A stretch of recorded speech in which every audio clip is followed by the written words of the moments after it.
तो good evening sir, Good evening. कैसे हैं आप? बढ़िया।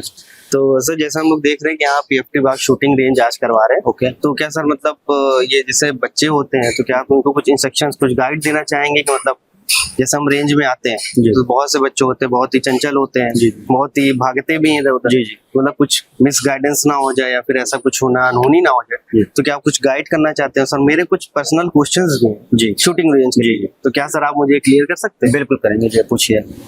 जी सर जैसे मैं ये पूछना चाह रहा कि अगर आप एक्यूरेसी जैसे अगर हम लोग बात करें कि अगर हम शूटिंग करते हैं तो ओके। एक दिन में एक्यूरेसी तो नहीं बन पाती। बट अगर हम एज अ बिगनर अगर हम लोग करते हैं हम्म। तो सर उसमें हम लोग को क्या क्या इंपॉर्टेंट पॉइंट्स होता है जो हमें कैप्टन माइंड करना पड़ता है? जी सर, फायरिंग करते समय सबसे पहले सर फायरिंग हम कौन से पोजीशन में फायर कर रहे हैं जी उसके मुताबिक बॉडी का अलग अलग एक्शन होता है कि कौन से, अगर मान लीजिए अगर स्टैंडिंग में कर रहे हैं तो प्रॉपर सर हमारा भी शेप में हमारा पाँव रहेगा। जी। या मान लीजिए कि अगर हाफ बैटल पोजीशन में करते हैं तो आगे वाला हाफ नहीं घुटना फोल्ड रहेगा, पीछे की तरफ से थोड़ा करके बॉडी को आगे की तरफ करके जी। इसके बाद फायर करते हैं। इस तरीके से जैसा हमारा फायर रहेगा उसके मुताबिक अपना बॉडी का जो है लेआउट करेंगे। उसके बाद फिर फायर करने से पहले जैसे हम गोली को कहीं टारगेट पे मारे तो उससे पहले हमारे बंदूक और उसके बाद हाथ की जो पकड़ है वो बिल्कुल मजबूत होनी चाहिए।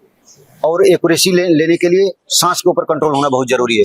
जैसे मान लीजिए सर हम यहाँ से हम अपने गन को लेआउट कर दिया हमने टारगेट के ऊपर, मतलब सर अगर आप टारगेट कर रहे हैं तो ब्रीदिंग फैक्टर बहुत बड़ा रोल प्ले करता है। बहुत बड़ा रोल, सांस का बहुत बड़ा अहम होता है। जैसे मान लीजिए सर हमने चेम्बर में राउंड को फीड कर दिया, फीड करने के बाद जैसे हम अलाइनमेंट कर रहे हैं अपनी आंखों को साइड से अगर हम देख रहे हैं, देखने के बाद जो व्हाइट चिंदी जो टारगेट के बीच में बनी होती है उसके ऊपर ले करते हैं, तो ले करने के बाद जब हम फायर करते हैं तो उसमें सांस को बिल्कुल रोक लेना है। सर जैसे हमारा ये टारगेट जी। अगर हम लोग इसको अगर फोकस करते हुए करते हैं हाँ, हाँ। तो जैसे हम लोगों ने इसको एम बनाया, जैसे आपने पॉइंट दिया यहाँ पे 8, 7 और सर जी, जी, 27, 32, 48। हाँ, हाँ। सर मतलब ये रेंज कहाँ पे बेस्ट मतलब होता है कि अगर कोई भी स्टूडेंट अगर हमारा कर रहा जी। है starting fresher as a fresher, हाँ, हाँ। तो मतलब कौन सा इसके लिए बेस्ट पार्ट का होगा कि अगर वो टारगेट करके अगर शूट कर रहा है वो तो जी किस रेंज में अगर वो करे?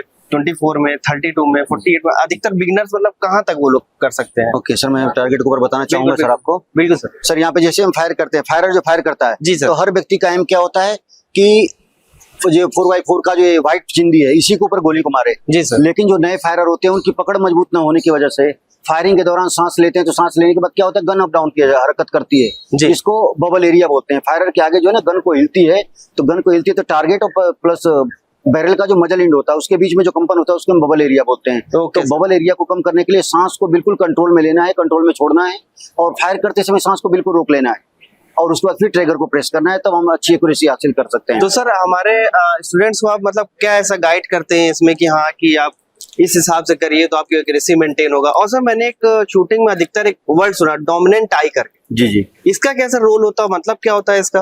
डोमिनेट आई होता है कि जैसे मान लीजिए सर हमने वेपन को अपने टारगेट की तरफ ले कर दिया, जी। ले करने के बाद ज्यादा समय तक उसको अगर हम पकड़ के रखते हैं जी। तो टारगेट और प्लस गन की जो साइड होती है इसके बीच में ज्यादा देर तक देखने के बाद हल्का सा अंधेरा टाइप का छाने लगता है, जिससे हमारे को आगे एक्यूरेसी लेने में जो है दिक्कत आती थी। इसीलिए जब हमारे को फायर करना है तो उससे 5 या 6 सेकंड पहले जो है आई को हटा लेते हैं, उसके बाद तुरंत लेते हैं और गन को धीरे से ऊपर की तरफ ले जाते हुए जहाँ पे हमारा व्हाइट चिंदी पे मिलता है देखते ही तुरंत ही फायर कर देना चाहिए सांस रोक के, तब अच्छी एक्यूरेसी हम हासिल कर सकते हैं।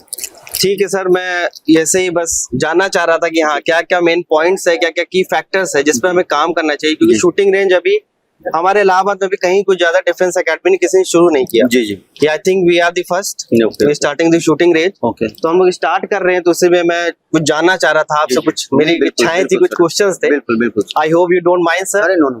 तो बाकी सर सब स्टूडेंट्स लगे हुए हैं, अपने प्रैक्टिस कर रहे हैं। आई होप ये लोग अपने एम को अचीव करेंगे। बिल्कुल सर। और सब बहुत ही अच्छा प्ले करेंगे सर। काफी गुड वर्क आप कर रहे हैं। Thank you sir. ओके।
आपने क्लास 10th के बोर्ड एग्जामिनेशंस दे दिए हैं और आप सेना में अफसर बनना चाहते हैं तो क्लास 11 से ही जुड़े त्रिशूल डिफेंस एकेडमी के एनडीए फाउंडेशन बैच से, जहां आपको यूपीएससी क्वालिफाइड एजुकेटर्स मिलेंगे, एक्स आर्मी वेटरन्स मिलेंगे जो आपका सपना नेशनल डिफेंस एकेडमी का पूरा करेंगे। आज ही संपर्क करें।